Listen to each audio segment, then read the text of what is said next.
श्री राम ने माता सीता को पुनः वनवास क्यों भेजे थे? इससे पहले वीडियो को लाइक करके चैनल को सब्सक्राइब कर देना। तो चलिए कहानी को शुरू करते हैं।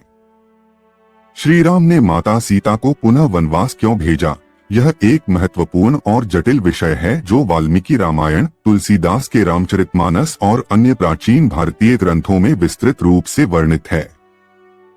इस कथा के कई पहलू हैं, जिसमें श्री राम की मर्यादा, उनके राजा के रूप में कर्तव्य, समाज के प्रति उनकी जिम्मेदारी और माता सीता के प्रति उनका व्यक्तिगत प्रेम और सम्मान शामिल हैं। यह घटना रामायण के उत्तरकांड में होती है, जो इस महाकाव्य का अंतिम और शायद सबसे विवादास्पद हिस्सा है।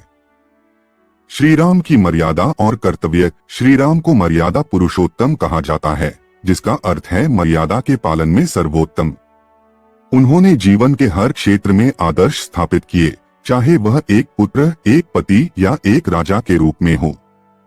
राजा बनने के बाद उनका सबसे बड़ा कर्तव्य अपने राज्य और प्रजा के प्रति था। वे इस बात से अवगत थे कि एक राजा का व्यक्तिगत जीवन सार्वजनिक जीवन से अलग नहीं हो सकता और उसे अपने हर निर्णय में राज्य और प्रजा के हित को सर्वोपरि रखना चाहिए। जब माता सीता लंका से वापस आईं, तो उन्होंने अग्नि परीक्षा दी थी, जिसमें वे सफल रही थीं। इस परीक्षा ने उनके शुद्धता और पवित्रता को प्रमाणित किया था। लेकिन जब वे अयोध्या वापस आईं, तो कुछ लोगों ने उनकी शुद्धता पर संदेह किया।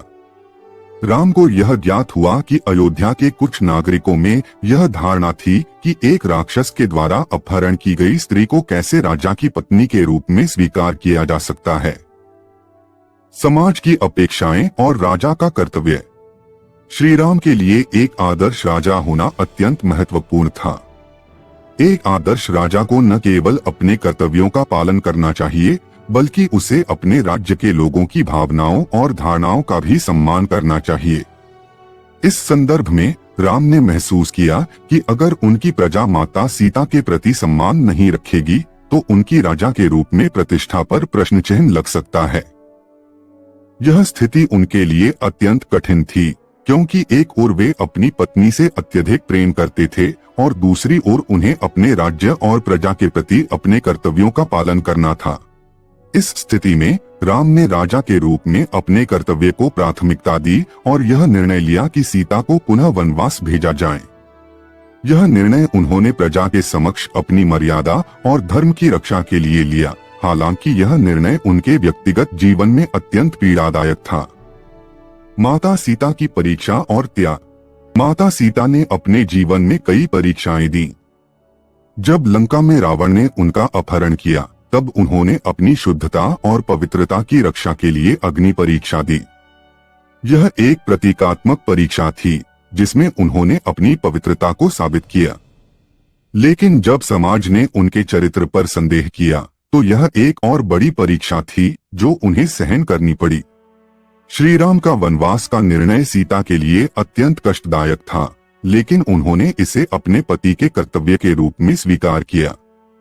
वे जानती थीं कि राम का यह निर्णय उनके व्यक्तिगत प्रेम और स्नेह से प्रेरित नहीं था, बल्कि यह उनके राजा के कर्तव्य और मर्यादा के पालन का हिस्सा था।